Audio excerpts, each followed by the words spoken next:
Bueno, cuéntame, bueno, tú desde el Ministerio de las Culturas a cargo del área de la Unidad de Programación y Públicos, este mes, noviembre, se realiza el mes de los públicos. Por primera vez, un mes que hay muchas actividades en relación a la formación de públicos.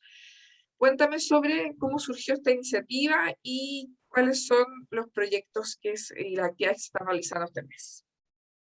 Mira, el interés por relevar los públicos, por poner a los públicos en el foco de atención, sin duda que responde históricamente a algo que se viene trabajando en organizaciones culturales o desde distintos programas del ministerio, pero además este año es un año especial porque estamos en un proceso de reapertura luego de confinamientos y en un contexto de pandemia.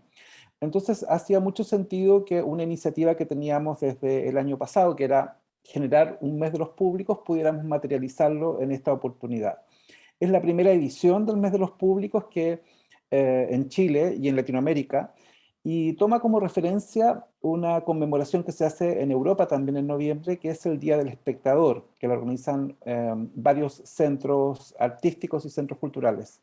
Lo que quisimos en esta oportunidad entonces fue invitar a organizaciones vinculadas con el Ministerio de las Culturas a que programaran actividades y poder a partir de allí relevarlas dentro del contexto del mes de los públicos, que esperamos que de ahora en adelante cada noviembre podamos conmemorarlo, y junto con ello realizar una serie de consultas dirigidas precisamente a los públicos para poder ir relevando también y reuniendo ideas y propuestas que apunten al desarrollo de públicos. O sea, en la práctica es una iniciativa que surge desde el contexto, desde la necesidad por impulsar el involucramiento de las personas, pero además se enmarca en lo que llamamos el Plan Nacional de Desarrollo y Formación de Públicos, que es una línea de acción que estamos haciendo desde la Unidad de Programación y Públicos.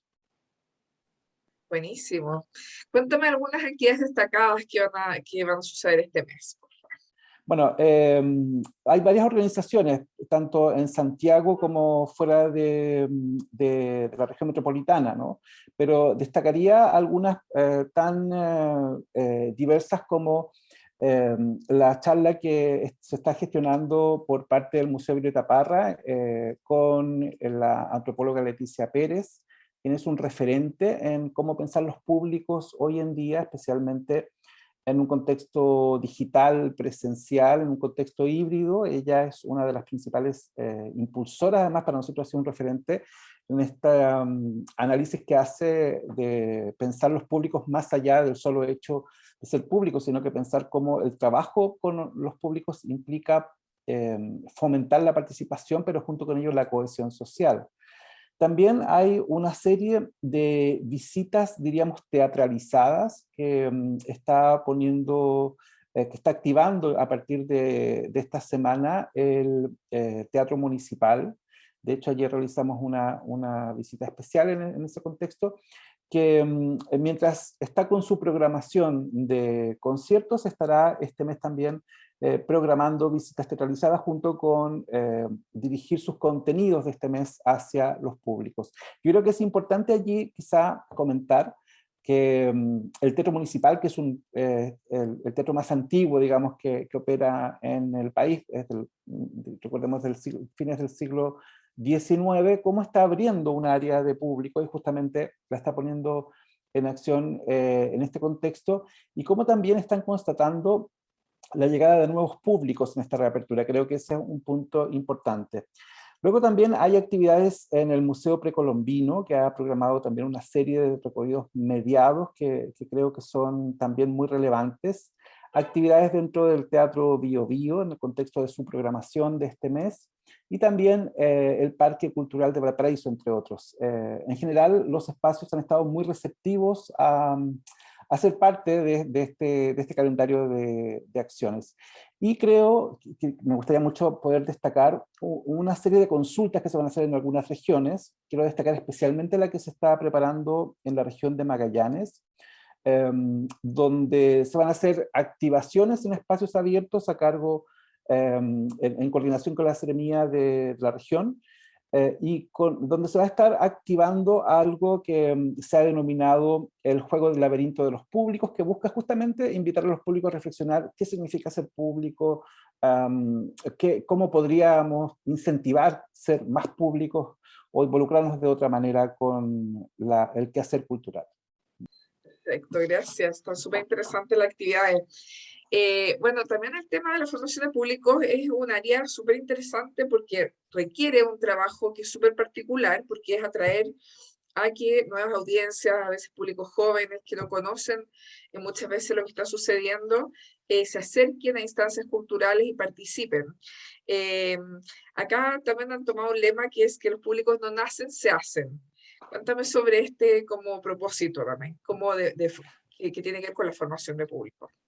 Claro, bueno, dentro de lo que es la reflexión sobre los públicos, especialmente en Latinoamérica, hay distintos autores y autoras que son de referencia. Para nosotros hay al menos 3, 4 autores que siempre estamos consultando o han sido muy significativos: Lucina Jiménez, Ana Rosas Mantecón, ambas son antropólogas de México, también Jaume Colomer desde Cataluña, también ha sido alguien muy significativo para la reflexión sobre los públicos, y por cierto, Néstor García Canclini, antropólogo argentino-mexicano. Y dentro del material que revisamos, nos parecía que había una expresión que al menos se repite en un par de textos, y que uno de los primeros que lo planteó fue justamente Néstor García Canclini, que es la idea de esto de que los públicos no nacen, sino que se hacen, y lo dice en un libro del año 2007. ¿A qué apunta esto? Apunta a no dar por hecho las cosas, apunta a asumir que el solo hecho de establecer una oferta cultural o proponer actividades artísticas, ese solo hecho no completa un proceso, sino que para conformar comunidades de públicos o para fortalecer la fidelización de públicos o el compromiso de los públicos, se necesita tener una estrategia, ¿no? Y en ese sentido, los públicos no nacen, sino que se hacen. Dentro de esas múltiples estrategias está, por cierto, lo que llamamos formación de públicos, que se enfoca preferentemente en niños, niñas, adolescentes, pero también en la capacidad de seducir o de atraer a públicos a campos con los cuales no tienen a lo mejor vinculación, y que descubren mundos nuevos. Entonces, por eso nos quedamos con esta idea, que es una idea fuerza, que estos autores siempre están revisando. ¿Qué significa hoy, por ejemplo, que los públicos no nazcan, sino que se hagan? ¿Qué rol cumplen las plataformas digitales en esto? En fin. Súper, gracias. Cuéntame, bueno, este año, este casi 2 años han sido súper complejos para la cultura y para los espacios artísticos, porque obviamente las salas estuvieron cerradas por mucho tiempo. eh, a veces incluso pensando en lo insólito que es que una sala haya estado cerrada más tiempo que un restaurante, donde es menos peligroso en el sentido de que no, la gente no se saca la mascarilla, hay un distanciamiento social real, la gente no conversa, es decir, hay un montón de temas que uno de repente se pregunta por qué.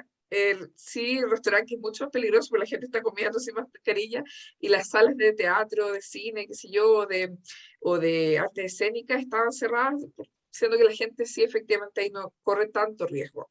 Eh, en ese contexto, crear esta actividad de formación de público y abriendo todas estas salas de centros culturales, teatros, etcétera, eh, ¿cómo lo ves tú en este contexto y cómo lo has visto también por el daño que quizá se ha producido este tiempo para la cultura y para los espacios culturales por la pandemia? Claro, la pandemia y los confinamientos asociados a la pandemia han sido un shock, sin duda, ¿no? Para el mundo cultural, no solamente en Chile, sino que fuera de Chile.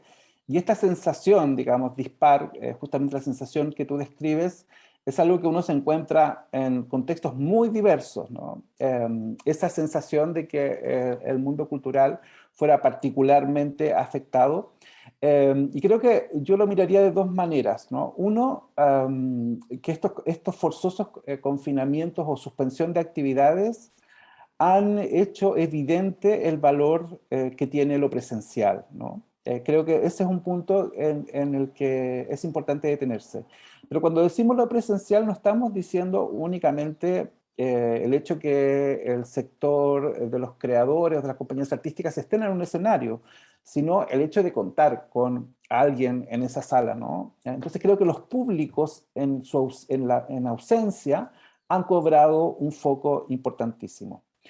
Las distintas evidencias, me refiero sobre todo a estudios, indagaciones que se han hecho en este tiempo, muestran que hay un público fiel que pareciera que después de la pandemia va a seguir siendo fiel, ¿no?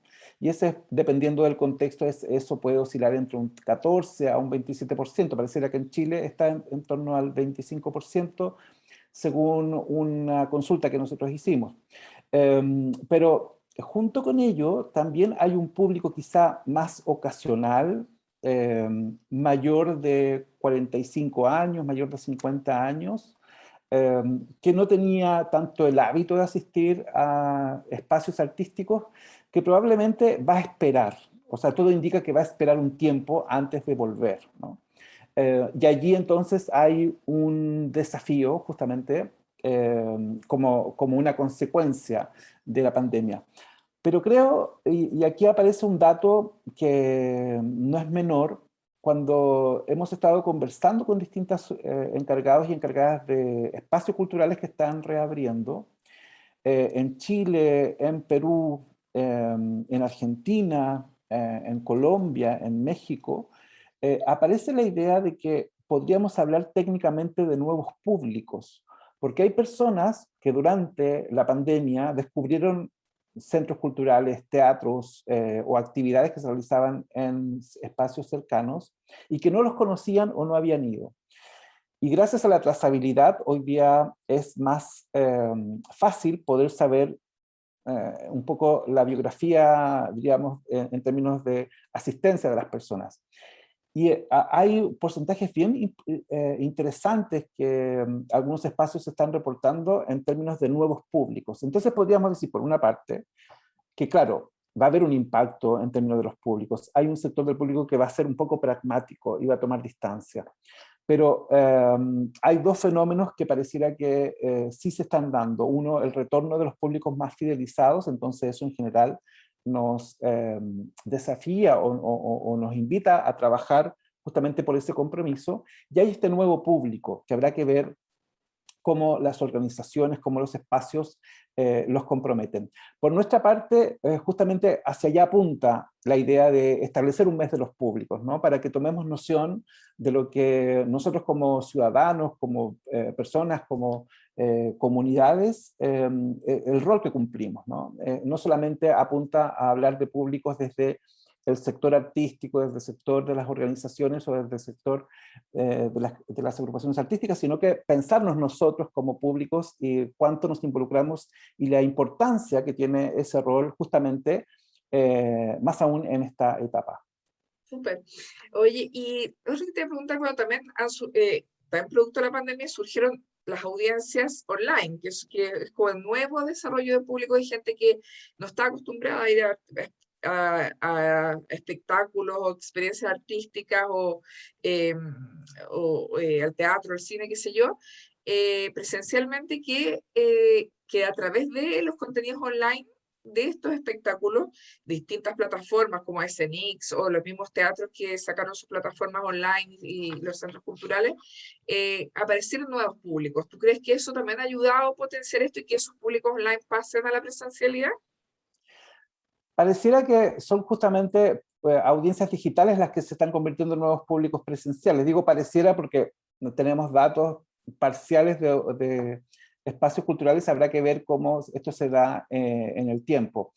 Lo que sí creo, y esto ya es casi una idea muy recurrente, que cada vez que se habla de audiencias digitales hoy se está instalando, es el hecho de que para las organizaciones, para las agrupaciones artísticas, se abrió un público transfronterizo, o sea, un público más allá de los lugares o las regiones donde habitualmente circulaban o esos públicos locales.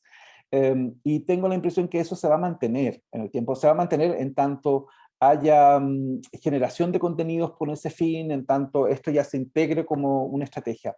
Todavía yo igual creo que hay que ser cauto, porque estamos, por ejemplo, a la salida o en la reapertura, y según entiendo los visionados han bajado en este periodo de reapertura, porque las personas están saliendo más, o sea, pero probablemente en marzo del 2022 podremos decir cuestiones más concretas sobre cómo se va a integrar esta audiencia digital. Hay sin duda que desde el punto de vista estratégico para los modelos de gestión, hoy es difícil pensar un proyecto que antes era presencial para públicos en una circulación presencial, es difícil pensarlo hoy sin considerar a las audiencias digitales. Entonces creo que ya en el solo hecho de la concepción de los proyectos va a haber un cambio, y por otra parte hay, y se constata una disponibilidad sobre todo de públicos alejados de los centros de oferta artística, que están muy dispuestos a seguir y a convertirse en audiencias digitales más fidelizadas, más frecuentes. ¿Y tú crees que los espacios culturales, las salas, eh, han- están preparadas para este nuevo panorama, lo que se viene como en en esta reapertura que ha sido obviamente de a poco, de acuerdo a los distintos aforos, pero crees que han ido a la par con las medidas COVID y con lo que el público está esperando además y lo que se requiere para seguir los protocolos? O sea, yo he tenido una experiencia cercana a partir de un grupo de 19 organizaciones culturales con las que trabajamos en el 2020 y el 2021, acompañándolos en el desarrollo de planes de públicos. También este año estamos trabajando con otro grupo dentro del contexto de la Escuela de Desarrollo de Públicos, y lo que uno observa es un genuino interés por comprender el contexto y por desarrollar nuevas estrategias, y por incluso actualizar también el formato de los modelos de gestión y de los modelos de operación. Pero es indudable que los contextos son dispares. Hay organizaciones mejor equipadas, mejor capacitadas, que cuentan con un presupuesto, con un equipamiento y con un equipo humano como para hacer esos procesos más rápidos. Y hay otras organizaciones que están optando por caminos intermedios. Aquí aparece la colaboración, la alianza, el trabajo en red como la manera para poder probablemente tener visibilidad en el mediano plazo, sobre todo en este nuevo ecosistema, pero creo que lo que vamos a observar en el tiempo que viene, sobre todo este semestre, va a ser esta consolidación de ciertos modelos y seguramente el surgimiento de otras estrategias, sobre todo de colaboración. Yo creo que la colaboración entre organizaciones va a ser clave. Pero es indudable que hay ciertas organizaciones que han logrado adaptarse con mayor celeridad porque tenían cómo lograrlo, y hay otras que están aún en proceso de transición, pero pareciera que los cambios o los ajustes van a ser inevitables.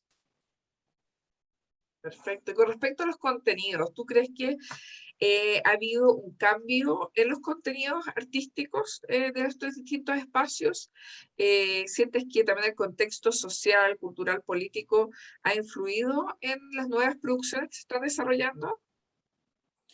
Yo diría claro, depende básicamente del rubro, ¿no? Por ejemplo, el cine chileno encontró paradójicamente en confinamiento, en pandemia, una conexión con audiencias locales que parecía que antes de la pandemia no era tan claro que lo hubiera, ¿no? Creo que ahí, por ejemplo, es interesante ese caso, porque antes de la pandemia se hablaba mucho de la dificultad, por ejemplo, del cine chileno para congregar públicos presenciales en salas de cine.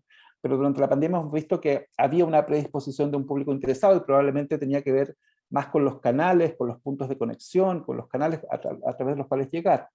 La música, por otra parte, tenía alguna experiencia en más de un caso en relación al streaming, ¿no? Era un tema, y entonces creo que allí en la música ha sido más fácil la adaptación.